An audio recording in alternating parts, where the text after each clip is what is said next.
2. Généralité. Principes et pratiques d'évaluation. Dans la dernière partie, on a appris que si vous voulez savoir le prix d'un diamant brut, il faut d'abord savoir comment ce diamant va se présenter après la taille. Ça va avoir quel poids final, quelle forme ou coupe, quelle couleur et quel degré de clarté. On ne peut pas savoir à 100%, mais les bons acheteurs de diamants ont cette capacité de voir dans l'avenir. Comment ils le font? D'abord, il faut trier et classer les pierres en suivant les 4 C. On fait ça d'abord en ouvrant les différents lots et en mettant les pierres sur du papier blanc vendu dans des padex spéciales. Les bons acheteurs savent bien emballer leurs pierres avec des plis simples, comme suit.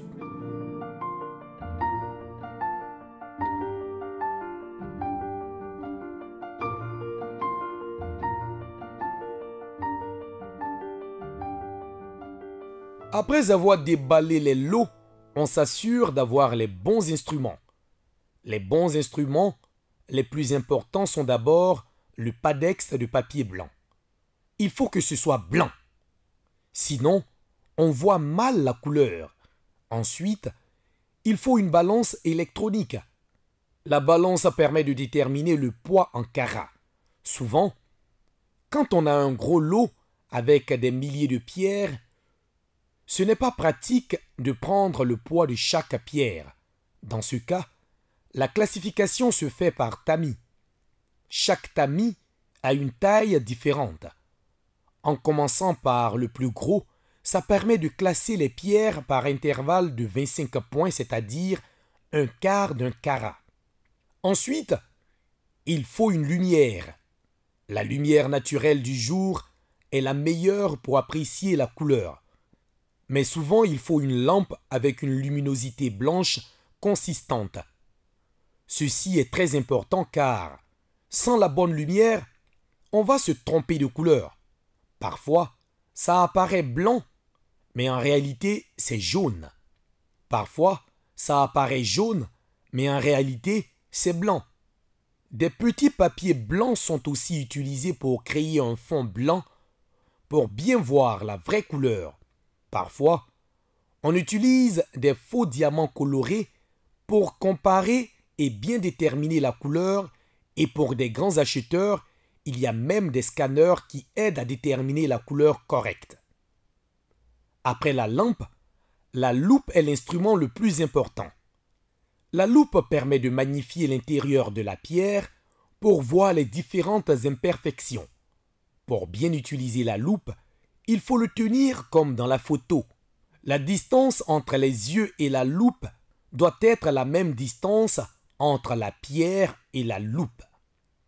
On doit tenir la pierre vers la source de bonne lumière, comme le soleil ou la lampe, et il faut garder les 2 yeux ouverts. Les grands acheteurs utilisent des machines spéciales pour scanner les pierres et voir l'intérieur avec un logiciel. Après avoir scanné, ils utilisent des ordinateurs pour simuler le découpage d'une pierre pour estimer combien de pierres taillées peuvent sortir d'une pierre brute. Ces machines sont très utiles mais très coûteuses, donc seulement les plus grands acheteurs les utilisent.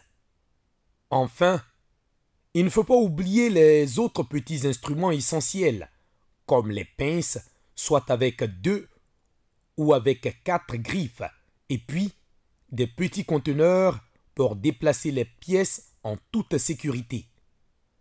Avec tous ces instruments, l'acheteur dessine des cases sur son papier Padex et puis procède à créer des différents tas en triant sur les critères suivants et dans l'ordre suivant entre diamants industriels et diamants gemmes, ensuite par le poids, ensuite par la forme, ensuite la clarté et enfin par la couleur. Ainsi, l'acheteur aura des différents tas pour différentes qualités. Par exemple, tous les diamants 6 côtés de 1 carat avec une couleur jaune légère et sans piqûre vont être mis ensemble. Le nombre de tas dépend de la quantité de pierres et le type d'acheteur. Dans les grandes mines industrielles, les évaluateurs font des milliers de tas différents pour savoir avec beaucoup de précision la catégorie de chaque pierre. Cependant, les pierres exploitants font parfois juste 2 ou 3 tas, entre diamants blancs et gros colas, et entre grands diamants blancs et diamants petits. Ceci n'est pas mauvais, mais il faut faire le maximum de tri si vous voulez mieux savoir le prix. Sinon, vous risquez de perdre. Par exemple, si vous mélangez les diamants de 10 points avec les diamants de 75 points, vous allez perdre, car les diamants de 75 points sont beaucoup plus précieux que les diamants de 10 points. De même, si vous mélangez les sciables avec les 6 côtés, avec les aplatis comme les macles ou CBD, vous allez avoir le mauvais prix, soit trop haut ou trop bas. C'est comme donner le même prix pour un vélo et pour une moto. Soit vous allez payer trop cher pour le vélo ou trop bas pour la moto. Vaut mieux séparer et donner des prix différents si possible. Un principe important qu'il faut retenir aussi, c'est le fait que le prix augmente de façon exponentielle. Prenons l'exemple du manioc. Si un kilo de manioc coûte 1000 francs, 2 kilos vont coûter 2000 francs et 10 kilos 10 000 francs. Mais le diamant n'est pas pareil. Si un carat de diamant coûte 1000 francs, 2 carats ne vont pas coûter 2000 francs. Sinon, 4000 francs. Et 10 carats de diamant ne vont pas coûter 10 000 francs, sinon 100 000 francs. En d'autres termes, quand la quantité augmente, le prix augmente très rapidement. C'est pour cela qu'il faut éviter au maximum de mélanger différentes qualités de pierres. Une fois la classification faite, comment savoir le bon prix? Ce n'est pas facile et cela dépend de beaucoup de facteurs. Au niveau local, il faut tenir compte des dépenses effectuées par l'acheteur. Il faut tenir compte des conditions et des relations entre l'acheteur et le vendeur. Car parfois, un acheteur va surpayer une pierre juste pour garder une bonne relation avec ses travailleurs. Parfois, les acheteurs reçoivent des consignes de leurs clients à l'étranger, comme le prix de telle qualité est monté à tant, etc. Cependant, les évaluateurs officiels de l'État et les grands acheteurs utilisent des listes de prix. Les listes sont généralement payantes et viennent des grands centres de commerce de diamants comme Anvers. La liste la plus connue est la liste Rapaport, mais il y a également IDEX ou Pricecop. Les listes sont mises à jour chaque semaine ou chaque mois en fonction des différentes transactions entre beaucoup d'acheteurs et vendeurs. Ces listes donnent une idée générale, mais parfois le prix réel peut être très différent, car chacun apprécie la valeur à sa manière. Comment utiliser ces listes? Pour chaque catégorie de pierre, un prix par carat en dollars américains est affiché.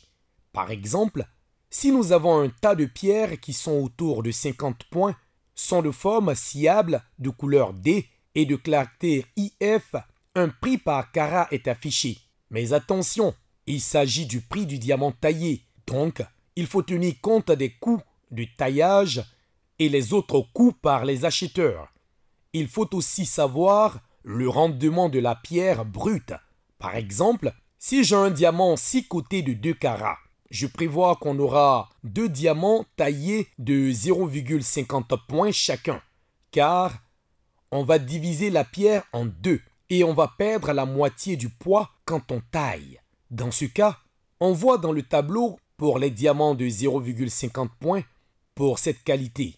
Ensuite, on applique une formule, comme la formule suivante.